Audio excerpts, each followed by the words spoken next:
science, where for the past many decades, we've been trying to get computers and machines to do what human beings can do with their brains. And I'm going to focus specifically on one aspect of this, which is how can we make machine learn something the way we learn that.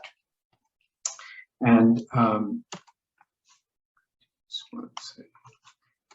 to get started, we have many different kinds of learning faculties as human beings, and I'll focus narrowly on one of them, which you'll all be very familiar with. It's what we call learning by example. And there's, for example, learning by experience and other types of learning abilities. But learning by example is the one you get introduced to very early on in life. When you're a baby, and this picture is showing, how the mother is teaching her child the names of animals. And typically the way she does that is to show the baby an example of a cow by showing a picture and saying, this is a cow. So the baby's brain learns to correlate the picture of a cow with the label cow. And next time, and now I can show the baby, other kinds of cows, which may actually look different, but the baby will still recognize that's a cow. And you can say, what is this? And the baby will say, this is a cow. And so on and so forth. You can show cows that are even partially visible, where you just see the heads of them eating. You can see a herd of cows in the farm. And just starting from that one simple picture that was introduced to the baby, it's quite remarkable that the human brain at that early age can actually extrapolate and recognize all these different pictures of cows. And even going further, if we had trained the baby and shown them pictures of donkeys, for example, and the mother asks, is this a cow? And the baby will say, no. It can distinguish, it can not only learn what is a cow, but it can also distinguish the difference between cow and donkey. And babies do this when they're 2 years old or even less, and that's quite remarkable. So the question arises, this learning by example, where I show an example and I give a name to that example, which we in our jargon call a label, which comes naturally to us. So in other words, as a human being, you're just born with that ability. Nobody actually shows you how to learn by example. You're just shown an example and you learn it. So can we actually get machines or computers to learn the same way? And that's what I'm going to talk about today. So in order to make computers learn anything, the first thing to bear in mind is that computers can perform what's called an algorithm or a procedure, and which is a sequence of instructions. So those of you who have done some level of programming know that you can write some software, the sequence of instructions, and the computer will execute that. Or you can write down a mathematical expression and give that to the computer, and the computer can compute that. So our question really is, can we transform the learning process of that 2-year-old toddler into an algorithm or a mathematical expression suitable for a machine? So let's see how we do that.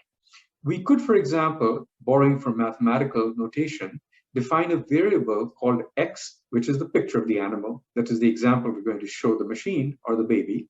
And we define a label y, which is the name of that animal, in this case, cow or donkey. And then we define a function, a mathematical function that we call y equal to fx, which says the name of an animal is the function of the picture. And that's actually what the baby's brain does. When you provide it a picture, there's some function that computes and says cow, donkey, lion, etc.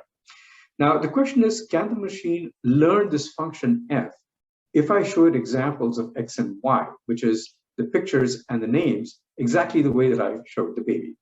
And this is a question that's been pondered by computer scientists, engineers, and all kinds of scientists for almost 60, 70 years. And most recently, we had a breakthrough in this from 3 very well-known professors now, LeCun at New York University, Benchio and Hinton at Toronto and Montreal.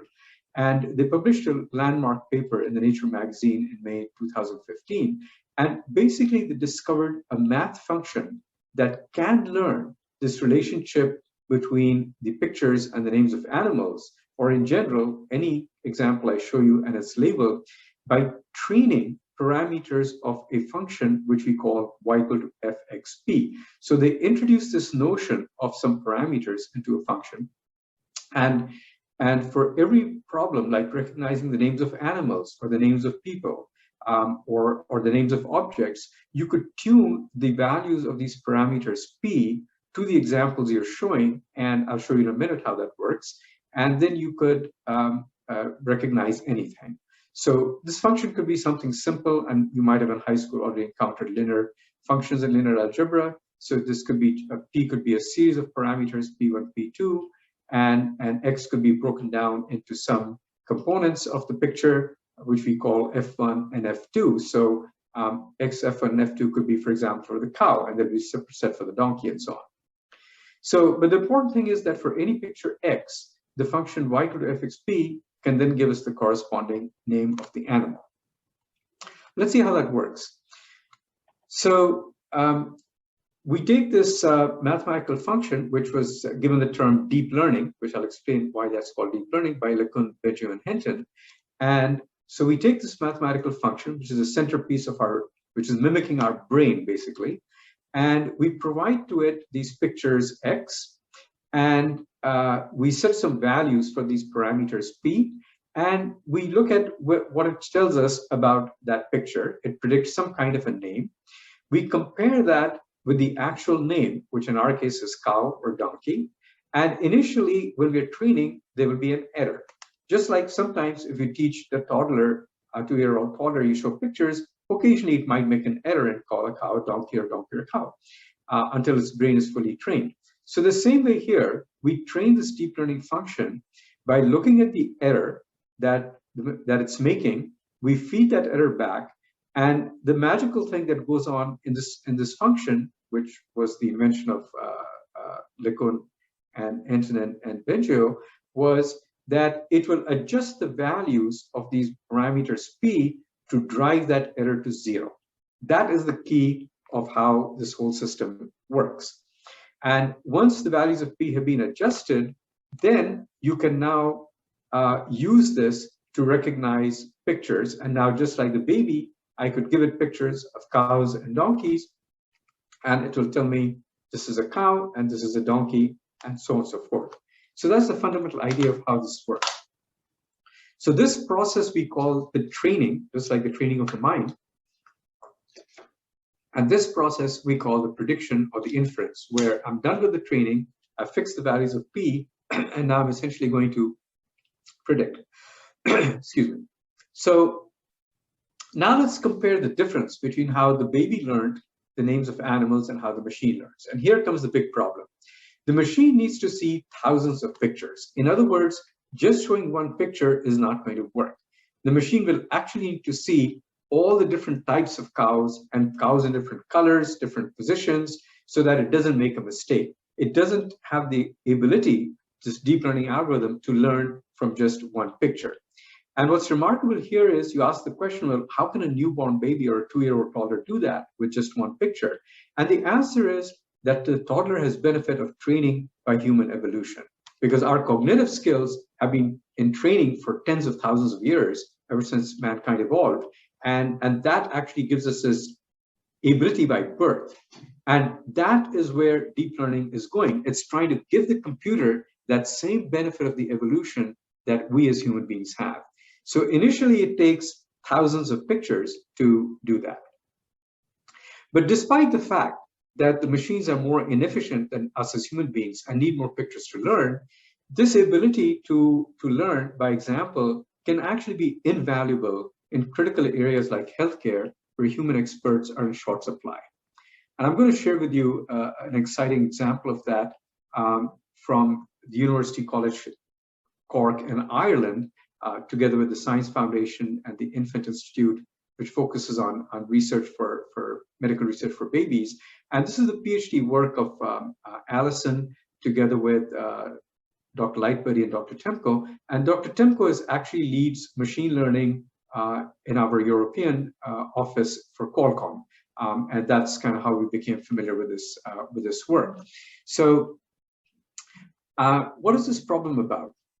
One of the problems in newborn babies, and this is very much like we heard from Jay about cancer, is a killer problem, because newborn babies can get seizures in their brain. Some of you may be familiar with the concept of epilepsy in adults, which also causes brain seizures. Now, the big difference is that in a newborn baby, there is no physical sign of a seizure. You know, when adults have seizures, they convulse. There are physical convulsions in their body, and you know they're getting a seizure. In babies, there is absolutely no outward sign. And if you don't detect the seizures and treat it, they can die. And babies actually do die even today from seizures. So this is a pretty serious problem. We'll talk about how machine learning and artificial intelligence is helping to solve this problem.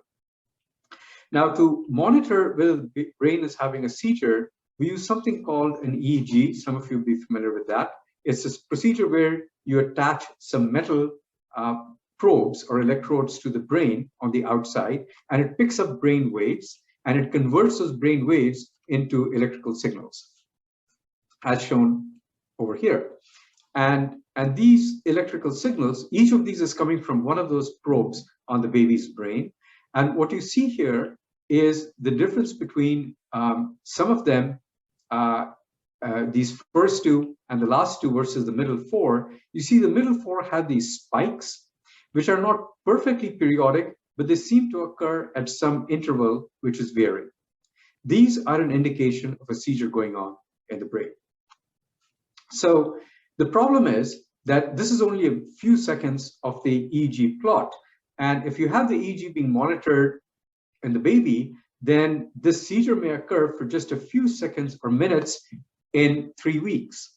So you have to, and you want to catch it, which means you have to monitor this signal or this from the EEG 24/7, so you don't miss that few seconds or few minutes where the seizure occurred.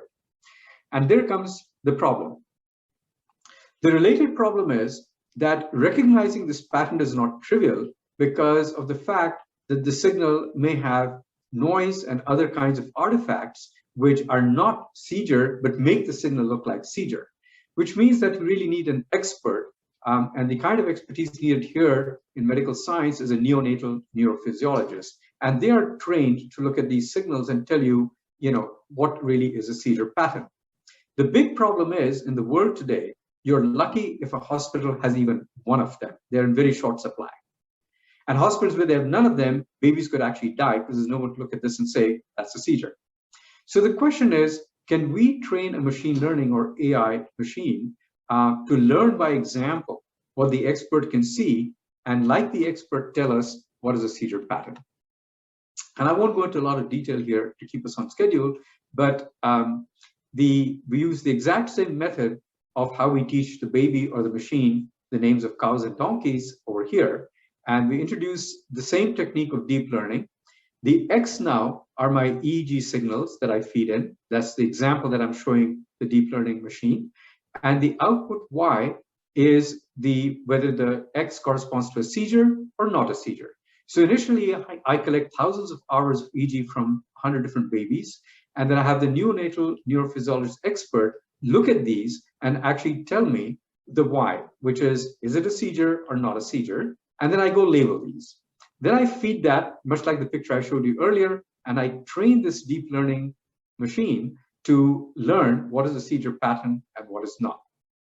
Now, these are a little more complex in the simple example I showed you earlier, where there is actually not just one function we train, but there is a kind of nested series of functions where there's an initial function Y with a set of parameters P1, then that Y1 feeds into training a second function Y2 and so on.